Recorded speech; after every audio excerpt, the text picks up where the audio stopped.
তার জীবনে কষ্টও বেশি। জীবনে কখনো কখনো এমন কিছু তিক্ত অভিজ্ঞতার সম্মুখীন হতে হয় যা মৃত্যুর চেয়েও ভয়ঙ্কর যন্ত্রণা দেয়।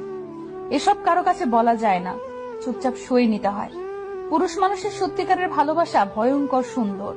কোন পুরুষ যখন পাগলের মতো কোনো নারীকে ভালোবাসে তখন তাকে ভাগ্যবতী বলা যায়। কিছু মুহূর্ত থাকে আমাদের জীবনে যা মনে পড়লে যতই হাসি খুশির মধ্যে থাকি না কেন চুপ হয়ে যায়। সময় বদলে যাবে কিন্তু স্মৃতিগুলো মনে থাকবে।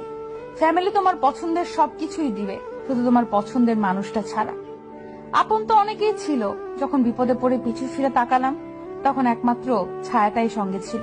ব্যর্থতা শুধু আপনার জীবনে হতাশা বয়ে আনবে না, কিছু শিখেও যাবে যদি সেটা আপনি আপনার সুস্থ মনে উপলব্ধি করেন। কারো মনের ভেতরে ভালোবাসা জন্ম দিয়ে তাকে ছেড়ে দেওয়া তাকে মেরে ফেলার সমান।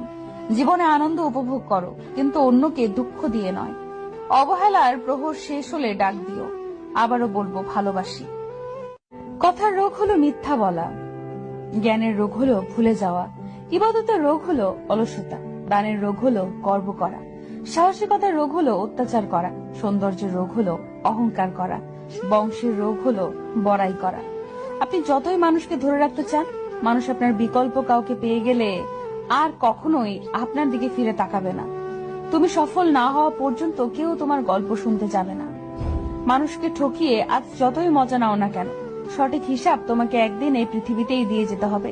আজ পর্যন্ত কেউ ছাড়া পায়নি আর পাবেও না, কারণ প্রকৃতি তার আপন গতিতে প্রতিশোধ নেয়। রং চাটা মানুষের চাইতে অনেক ভালো, শেষ না হওয়া পর্যন্ত একই রঙে থাকে, বদলায় না। 1000 যোগ্য ব্যক্তির মৃত্যুতে যে ক্ষতি হয় তার চেয়েও বেশি ক্ষতি হয় যখন কোনো অযোগ্য ব্যক্তি ক্ষমতায় আসে। জীবনের রাস্তায় অনেক মানুষের সাথে পরিচয় হয়, কেউ ভালোবাসতে শেখায়, কেউ ভালো বাঁচতে শেখায়, আবার কেউ বিশ্বাস করলে যে ঠকতে হয় সেটাও শিখিয়ে দিয়েছে।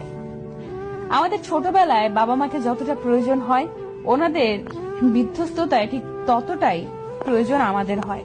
তাই বাবা মায়ের বয়স হলে ওনাদের বোঝার চেষ্টা করো, বোঝা মনে করো না। যে সম্পর্ক মানুষকে যন্ত্রণা দেয়, ভেতরে অশান্তির সৃষ্টি করে এবং অপমানিত অসম্মানিত করে, সে সম্পর্কে জীবন থেকে মুছে ফেলা উচিত। সে হোক বন্ধুত্ব, আত্মীয় কিংবা খুব কাছের প্রিয় কেউ। বাবার টাকা না থাকলেই বোঝা যায় লাইফে প্রতিষ্ঠিত হওয়া কতটা কঠিন, কতটা কষ্টের। মেয়ের হাতে আদা কাঁচা নুনে পোড়া তরকারি খেয়েও যে প্রশংসা করেন তিনি হলেন মেয়েটির বাবা। বন্ধুত্বের জন্য কোনো যোগ্য লোক খুঁজে না পেলে একা থাকো, তবু অযোগ্যের সাথে বন্ধুত্ব করতে যেও না।